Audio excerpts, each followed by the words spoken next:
Item 18, a resolution appropriating the necessary funds for the operation of the government and administration of the city of West Bend for the year 2020. I move to restore the eight mills or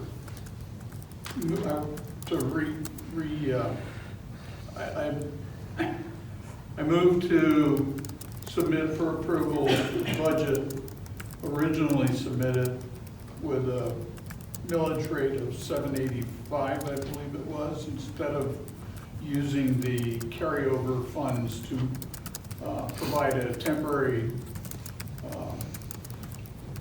relief to taxpayers in the city. I second. I have a motion and a second. Is there any comments or questions? Yeah, comment. Justice? All right. I would like to begin by thanking former Mayor Sedonico for 8+ years of effective debt management, streamlining City Hall, and putting us in a better position to be able to responsibly move the city forward. The city was on an unsustainable trajectory not so long ago. Having said that, the infrastructure of our city is experiencing some significant fatigue. We have a capital projects list that grows longer every year, and we continue to be a training ground for municipal labor due to lower wages and less competitive benefits. This is not necessarily a discussion about raising taxes. $151,000 or 6 cents doesn't change much the big picture. This is a discussion about starting to get things done. If we can get our PASER or roads rating in check, buy the Parks Department some much needed equipment, and the Fire Department the equipment it needs to accommodate some of the new developments currently being considered, as well as offer our employees, mostly people that live and pay taxes in this city, a competitive wage without ever raising taxes at all, by all means, let's have that discussion. I'm a fiscal conservative every bit as much as the next guy, but I also know that it isn't realistic to think that we can go on forever without accounting for these things that aren't properly being addressed. Draw your own conclusions, but don't tell me we don't need it, as it's been suggested. Sometimes making the hard decision means spending the money when necessary. And I second that too. Thank you. Anybody else? Chris? Maybe I'll let Rich go first. Okay. Just let her in first. Go ahead. So a couple things. One, as you know, I sent out a memo indicating that the 6 cent increase, whether it comes from a mill rate increase or from the reserves, it's not increasing the spending on the tax levy. The tax levy stays the same thanks to expenditure restraint. That holds us in check. So if we have the financial health to pay for it out of what we've already taxed the citizens, I would push for removing the 6 cents and making it go back down to the 7.79 like was posted. In terms of road maintenance, we're in a better position now that has allowed us to borrow more money this year without increasing our expenditures on that debt because of our paying down of our debts from 80 some odd million down to 46 million. That's a really good place to be. I don't ever expect us to get to $0 on debt. My opinion is if you're not borrowing, you're not using all your resources that are available to you, but also there's smart borrowing. And every organization I know I've ever worked for, their capital list grows just like the city here. I don't think that's completely out of the realm of normalcy for any operation. So with that, I'll be voting no to this proposal to put the 7 cents back in. Chris? Sure. I just want to make sure we all understand, and I really appreciate Alderman Caston for sending out that memo. Regardless of where the dollars come from, the budget doesn't change. The budget doesn't change. The budget is as it is, regardless of how the funds come from. If we want to have a separate conversation about using reserve funds for capital improvements, I'm all for that. But again, that doesn't change the budget that's in front of us tonight. Compensation plan, absolutely. I would love for us to take a look at that. We went through a wonderful process up at the county level. I would agree with the chief that that's absolutely needed here. And then I'll just echo what I previously said at the last meeting, that heck, don't spend money on some of my roads that are in my district, and you will have dollars that you could put towards the capital improvement list. I am absolutely in favor of doing that too. We can start chipping away at that list a little bit more. That's it. Thank you.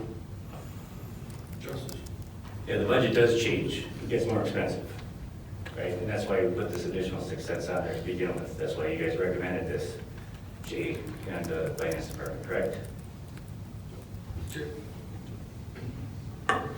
The overall expenditure doesn't change, so the bottom line doesn't change, the funding source changes. So by taxing at the rate of $7.85, the tax levy does go up. The citizens would be taxed more in a $7.85 budget, about $150,000 more. The percentages between the two, when we proposed the $7.85 budget, if you remember, it was a 1.68% increase. And the 1.68% increase, and that would change to 1.72 now based on how the appropriations have come in from all the other taxing entities. The 779, which you have in your packet, shows a 0.97. So that's the difference between the total levy, 0.97 to 172. That reflects the 785 down to 779. Make sense? Sure. Jerry, you would add to that? The levy definitely goes up under the 785 budget. It goes up from Yes. 779. Some of the numbers in the resolution would change. Obviously, the total general government, or the total general fund budget, I would have to increase just a little bit in order to keep that rate at 785. So we would end up putting just a little bit more into the contingency account. And then, so that would go up to $41,084 for the contingency.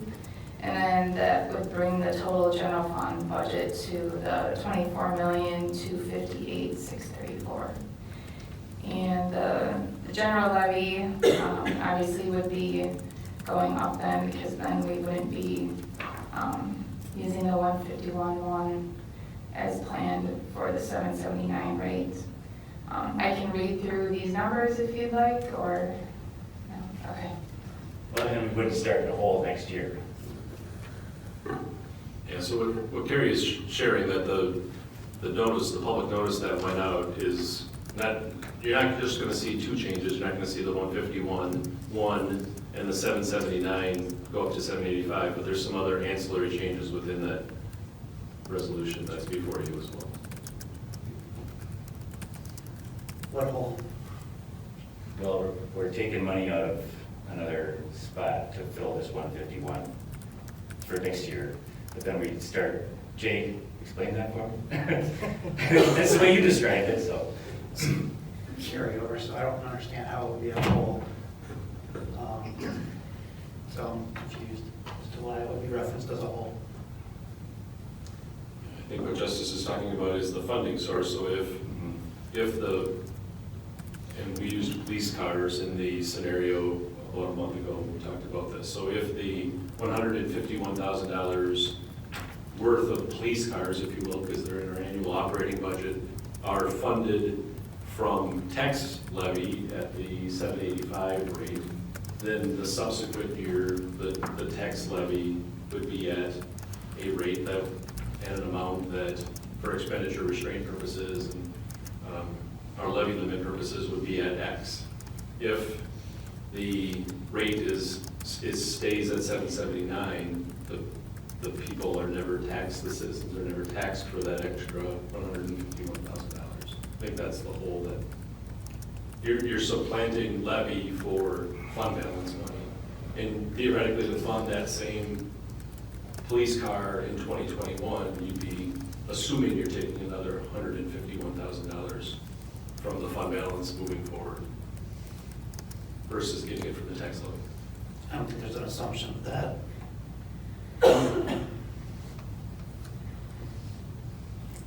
I'm still not saying use it a whole, because we've taxed the dollars. with the intention of spending them. Now we are spending them.